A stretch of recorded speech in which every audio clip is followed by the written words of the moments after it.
A recent study shows that today's most popular podcasts tend to appeal to certain U.S. political demographics. In an effort to build our listenership and appeal to all major U.S. political demographics during this heated political time, we have made episode 14 available to both liberal and conservative target audiences while telling the same general story.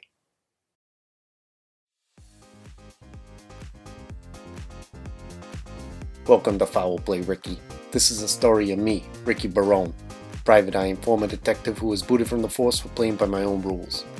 I'm just trying to make sense of it all and maybe score some Donald Trump concession speeches along the way. This is my story.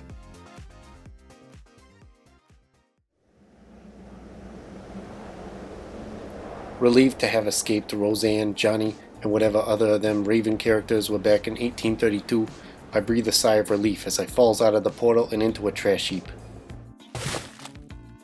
After mistaking it for Earth in the year 2080, if we don't combat climate change, I picks up the newspaper and see that it's Monday, April 19th, 1971. Or the day after, since the paper's in the trash. I check to make sure the watch is okay when I spot some etching on the side. "Find your father," it reads. Roseanne did say something about my lineage. Hey, maybe we've got another season-long story arc here after all. There's a little golden glow floating over my head like dust that seems to latch onto me as an after effect from the time travel. Must be that residue the inventor mentioned. I rustle my hair a bit and shake it out.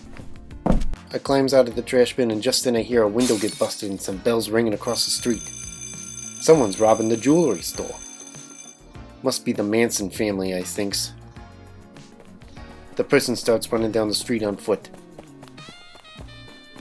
Remember in my community policing training, I remember that when they go low, we go high. So I take the fire escape up to the roof and follow the perp from the rooftop like the Tick.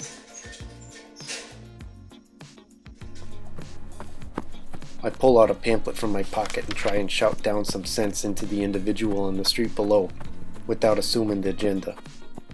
After realizing the consecutive rooftops were coming to an end, I jumps down and land on my feet like a cat. Rather than heeding my advice, the individual decides to metaphorically defund my rhetoric and continues running onwards as I continue to chase them on foot. This individual that may have fallen on hard times and made some bad decisions as a result of massive student debt continues running out of the city rather than using fossil fuels in their escape.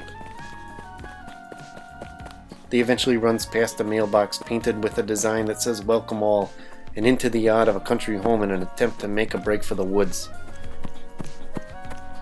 It was then that the individual had a heart attack from a condition they were unaware of due to lack of affordable health care.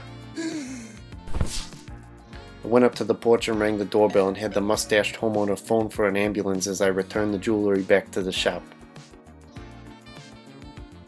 Remembering my newfound mission to find my father and get some answers to these mysteries about the Ravens and why they want my life force, I flicked the watch, turned the dial, and was sucked back into the portal to another time.